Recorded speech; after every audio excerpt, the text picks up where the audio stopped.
C'est donc Aristide Briand, le rapporteur de la commission, qui va défendre la séparation. Aristide Briand sera-t-il à la hauteur? Lycéen, il avait séduit Jules Verne par sa forte personnalité. Le jeune Briand, héros du roman 2 ans de vacances, c'est lui. Un adolescent français qui triomphe de toutes les difficultés sur l'île déserte. En ira-t-il de même dans l'hémicycle?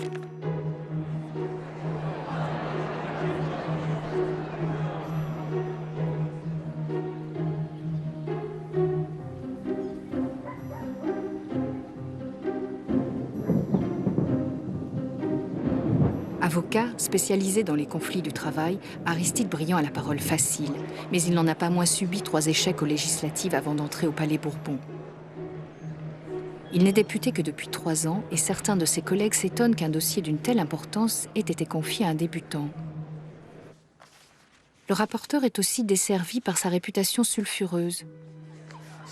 Élevé dans le café-concert que tenaient ses parents, parmi les buveurs et les filles, Aristide Briand est présenté par ses adversaires comme un cynique et un débauché. Né à Nantes, il a dû partir à Saint-Étienne pour devenir député à cause d'un scandale de mœurs. Jeune militant socialiste, on l'a trouvé un jour en plein champ avec la femme d'un important banquier de la région.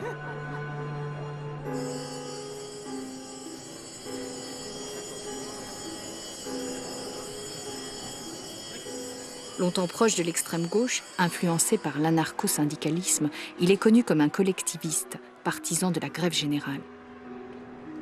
Peu nombreux sont les députés qui parient sur Aristide Briand.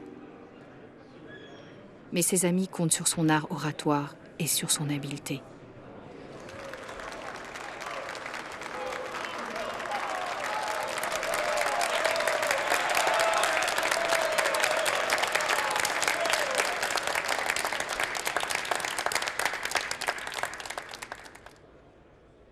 Messieurs,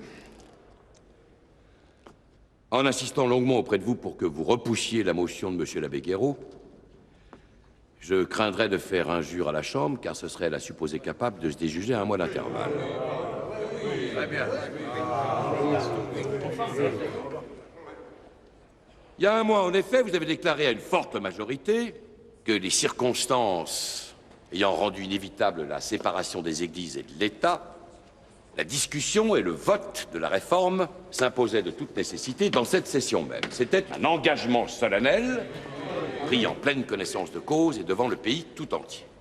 Depuis, la situation s'est-elle modifiée? Mais non, messieurs, non. Elle est restée identiquement la même. Les difficultés avec Rome ne se sont pas aplanies. D'ailleurs, il serait parfaitement puéril d'espérer qu'elles puissent être jamais aplanies, car elles tiennent à des causes profondes sur lesquelles pas plus le Saint-Siège que la République ne peuvent transiger. Nous nous trouvons devant une situation inextricable. Toutes les causes de conflit persistent.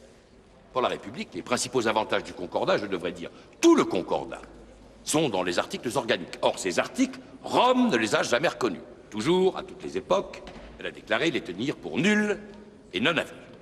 D'ailleurs, la doctrine fondamentale de l'Église s'oppose formellement à ce qu'elle les reconnaisse jamais.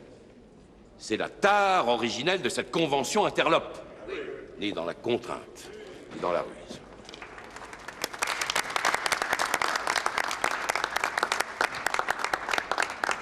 À la suite de violations successives, et pour ainsi dire systématiques du Concordat, les relations avec Rome ont dû être rompues. Vous avez approuvé cette rupture. Oui.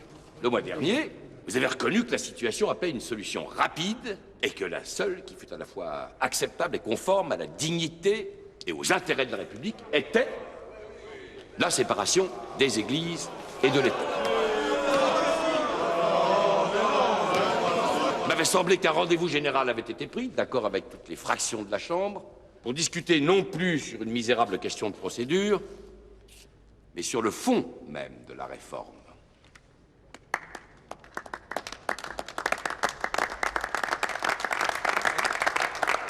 C'est à l'heure où la Chambre s'apprête à entreprendre la tâche qu'elle s'est assignée qu'on lui propose d'ajourner toute solution. Eh bien, dans ce cas-là, que se passera-t-il, messieurs? Ben, c'est très simple.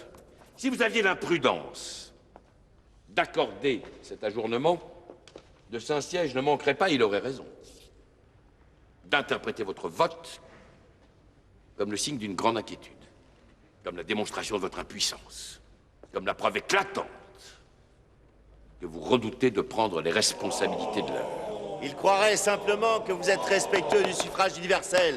Monsieur le comte de Baudry-Dasson, je vous invite à faire silence. Le rapporteur seul a la parole. De Saint-Siège? Son attitude n'en serait pas améliorée, ni ses prétentions affaiblies. Mais ceci n'est rien. Rien à côté de ce qui pourrait se passer dans le pays même. Les ennemis de la République auraient beau jeu dans cette partie-là. Le champ serait librement ouvert devant eux à tous les mensonges, à toutes les calomnies contre ce régime. Sur cette question de la séparation que vous auriez posée, mais sans la résoudre, leur serait loisible de vous prêter les pires desseins, les plus éloignés de vos intentions. Vous les verriez parcourir les campagnes, annonçant la fermeture des églises. Avec raison. C'est notre devoir de montrer la vérité aux électeurs. Veuillez faire silence, messieurs. Si vous ne pouvez pas entendre exprimer des opinions qui ne sont pas les vôtres, la discussion ne peut pas continuer. Les ennemis de la République. Ben, vous les verriez parcourir les campagnes annonçant la fermeture des églises, la proscription des prêtres, la persécution des fidèles et les atteintes les plus graves à la liberté de conscience. Et alors vous, messieurs, vous, comment pourriez-vous vous défendre contre ces attaques si grossières, si invraisemblables fussent-elles? Ben, vous ne le pourriez pas. Vous ne le pourriez pas, car quand on a l'imprudence de s'exposer à être jugé sur des intentions, on peut craindre toutes les erreurs, toutes les injustices. Alors, messieurs, je vous le demande, quel est le républicain qui consentirait de gaieté de cœur à jeter la République dans une aventure aussi folle? Faites un référendum sur cette question. Vous verrez le résultat. Vraiment, messieurs, il est inadmissible que l'on ne puisse pas continuer, dans le calme et le silence, une discussion dans les termes où celle-ci est menée. Si nous apportions à l'étude et au vote d'un projet de séparation la même passion et la même intolérance que vous mettez dans cette discussion, nous vous ferions une bien mauvaise loi, contre laquelle vous auriez raison de protester. Mais je n'insiste plus. Je m'excuse auprès de la Chambre d'en avoir tant dit pour démontrer à quel point est inacceptable cette motion d'ajournement.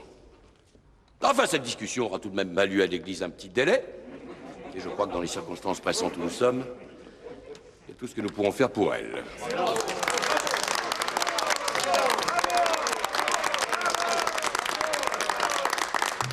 Doué d'un talent d'orateur qui a étonné la Chambre, Aristide Briand a défendu la séparation sans même avoir eu besoin de détailler le contenu du texte. Bon tacticien, le rapporteur a préféré mettre les députés devant leurs responsabilités au moment où l'ouverture du débat parlementaire crée dans le pays une agitation qui ne peut durer.